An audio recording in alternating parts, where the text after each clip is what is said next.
Ubusobanuro bw'izina Serafine.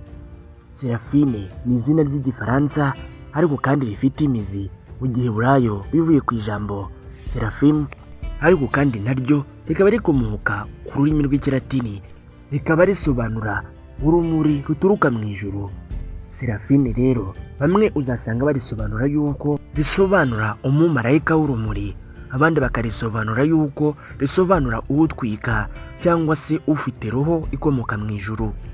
Rero ni izina rikomoka mu Burayi kandi ryakunze gukoreshwa cyane n'abakristo, dore ko hari na mutagatifu Serafine. Ni umutagatifu wigirwaho kwihangana cyane mu bihe by'akababaro, kwicisha bugufi ndetse no kugira ukwemera gukomeye. Rino zina Serafine ni izina rikunze guhabwa abantu b'igitsina gore, gusa yari umuhungu hari ubwo bamwita Serafimu. Imwe mu mico n'imigirire ikunze kuranga umuntu witwa Serafine. Serafine aba ari umuntu ugira ubuntu. Serafine ni umuntu ukorwaho cyane n'amarangamutima. Serafine aba ari umuntu w'umwizerwa, kandi Serafine ni umuntu ushaka kuba icyitegererezo cyangwa se kugenzura abandi. Serafine ni umuntu uzi kwiyoroshya.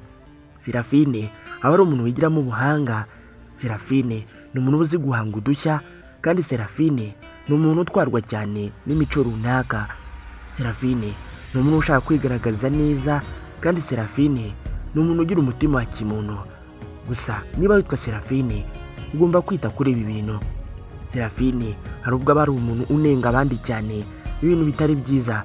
Nanone kandi ashobora gutwarwa n'agahinda gakabije bitewe n'uko yita ku bandi cyane, wenda rimwe na rimwe ibyo yatanze ntibimugarukiye. Serafine kandi ni wa muntu ushobora gutekereza cyangwa se kuvuga ibintu bidahuye n'ukuri, ibintu bitari byiza mu by'ukuri. Kandi nanone ni umuntu ukorwaho cyane no kunengwa. Mu gihe yanenzwe ashobora gucika intege burundu. Rero ni byiza kubikosora. Rino zina Serafine ni izina ryakunze gukoreshwa cyane mu bihugu nk'Ubufaransa, Ububiligi ndetse na Canada. Bamwe mu bantu bamenyekanye cyane kuri rino zina Serafine harimo Serafine Louise.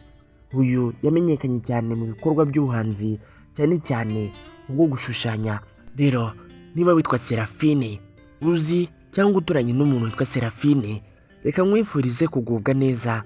Reka nkubwire ko gukora subscribe hano ari ikintu cy'ingenzi kuri twe.